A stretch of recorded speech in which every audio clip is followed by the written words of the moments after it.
Well, there goes the neighborhood.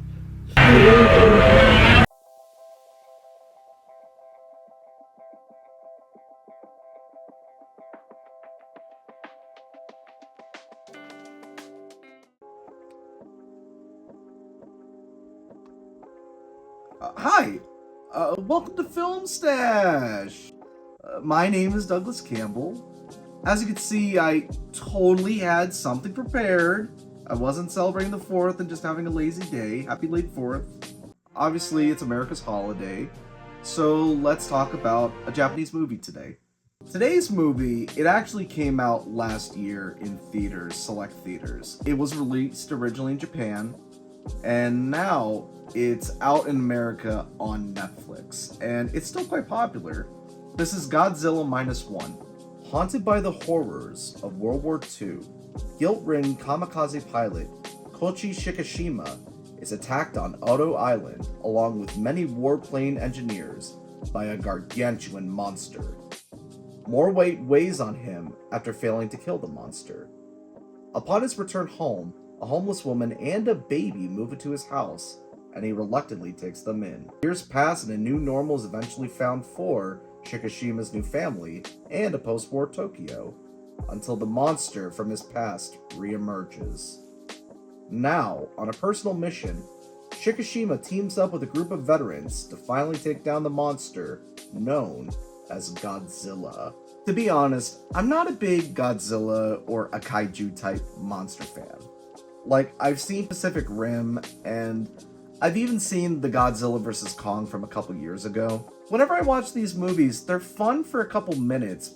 Essentially, these movies rely on the monster carnage and the people. Like, the size and scope of these monsters and the city destruction and everyone running for their lives. It's fun at first, but the problem I have with them overall is that the stakes, they just don't elevate from there. A lot of the times you get the same thing over and over and over again, and it gets boring after a while. And most of the time, the people just aren't written well. They're just so boring. So when it came to this new one and I heard it was getting a lot of acclaim, I went in with an open mind, hoping it would go back to kind of what Godzilla represented back in the early days of the 20th century, which is just a representation of nuclear power within World War II. And in a sense, we do get that, but we also get a more personalized drama, and it brings Godzilla back to what he was before. And I thought it was a pretty great movie. Thankfully, the human cast in this movie, they are all very, very likable, which I think for a Godzilla movie or a kaiju movie, it's very essential that you actually care about the people that are getting trampled on. So Shikishima, played by the actor Ryunosaki Kamiki, he is the emotional core of this movie. It's quite different compared to other characters I've seen in movies, only because it is reflecting a history that's from another country altogether.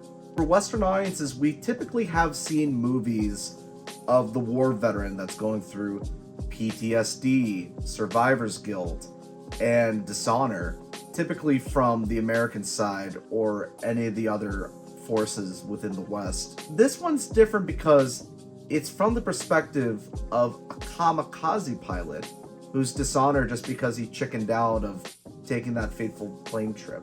Taking this type of guilt and the inability to move on, this struggle from World War II, and also applying that with a Godzilla movie, it shouldn't work. It really shouldn't. But the main struggle of our leading guy, it's compelling enough on its own, especially with the family dynamic and him struggling to accept his family. And then also there's Godzilla. It's interesting enough that when they're combined, it somehow works, and there's a great emotional core of trying to move on and overcome your traumas head on. It's interesting because Godzilla himself, he's been an icon of sci-fi and horror for at least 70 plus years. So to kind of return him to his base as a metaphor, now basically for post-war trauma instead of nuclear annihilation, and the fact that he's literally looming over everybody's head, I think it's a really inspiring choice, and I think that's what makes it interesting compared to the Godzilla King Kong action figure mashup that everyone's used to these days. So when it comes to the CGI used in the film, there is a lot of CGI. Obviously, we're not back to where we were before, where it's a guy in a big rubber suit, although that would be awesome if they totally did that. Instead, it's used very minimally, and only whenever it's just Godzilla existing or attacking the city. And with how it's utilized, as well as everyone else being shot living their normal lives, they both kind of coexist in this realistic looking aesthetic. They both feel very natural. And I think that's really fascinating, especially when you consider the budget and how much this costs compared to other major Hollywood motion pictures. Oh, well, you know what that means. That means it's time for Intermission!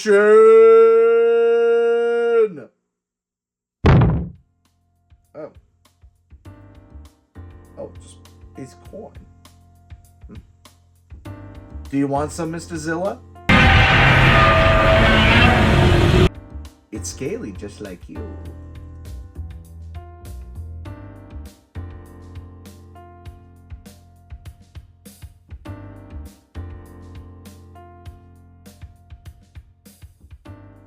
What am I supposed to do with this thing now?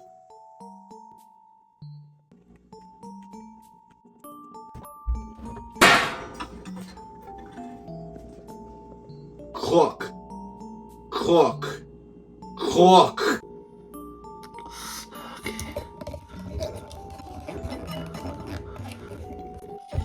Cook, damn you! Cook!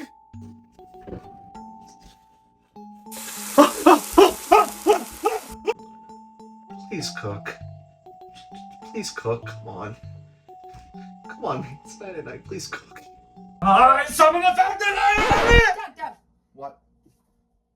There are directions on the bag, you brute. Oh. Oh, just put it in a bag and put it in the microwave. Oh, yeah, that works. Woo! Alrighty, so that was an experience, but this is kind of appropriate because it's 4th of July, and what's more patriotic than a mere porn? Ow, that's fucking hot. Okay, that's kind of cold, though. I mean, we could all admit, like, look at that thing. Look at all that corn that's in there. Look at that. That's crazy. Well, down the hatch. Let's try it.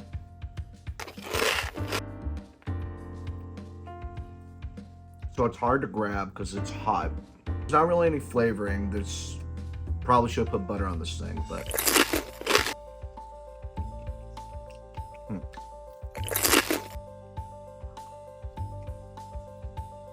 for how I thought this was going to turn out, this isn't bad, but it's just kind of plain. I'd give it a 5 out of 10 on its own, but if I added something else to it, this could be a fun 7 out of 10. As it is now, it's just okay. I don't really have a lot of mixed or negative aspects of the movie. I guess if there was something I kind of wish there was more of, like Shikishima, his character is a great character, and he's the most grounded and realized of the characters in the movie.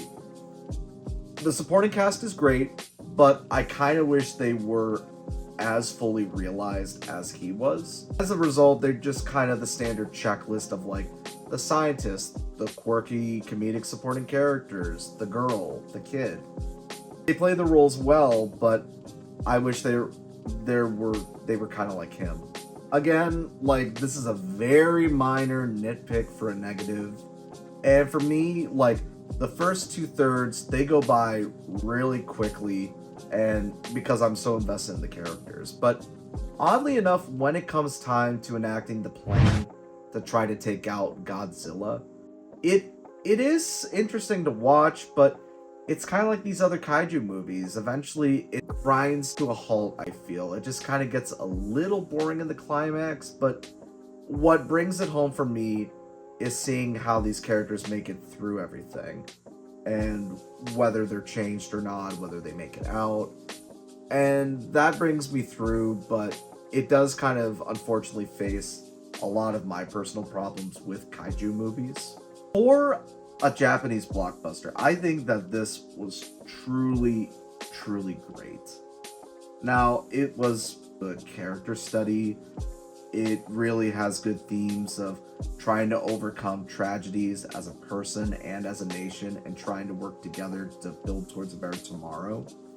I think it really is kind of inspiring to watch, but then also you have a pretty sweet Godzilla movie on top of it. It's really awesome. I think I would give that a solid 8 out of 10. For this week's recommend, I could recommend Pacific Rim, but I actually want to recommend the original King Kong from 1933. I've seen this a little while back, and honestly, with how they did the special effects back in the day with stop motion clay, I honestly thought this was truly entertaining to see. And it's quite freaky, even if it doesn't look real. There's bits of it that are funny and bits of it that are just interesting to watch within film history. And I think you should check it out. I think it's on HBO Max. Or Max. Well, that's all the time we have for today here at Filmstat. I hope you had a happy 4th of July. My name is Douglas Campbell, and if you excuse me, I gotta add to the stash.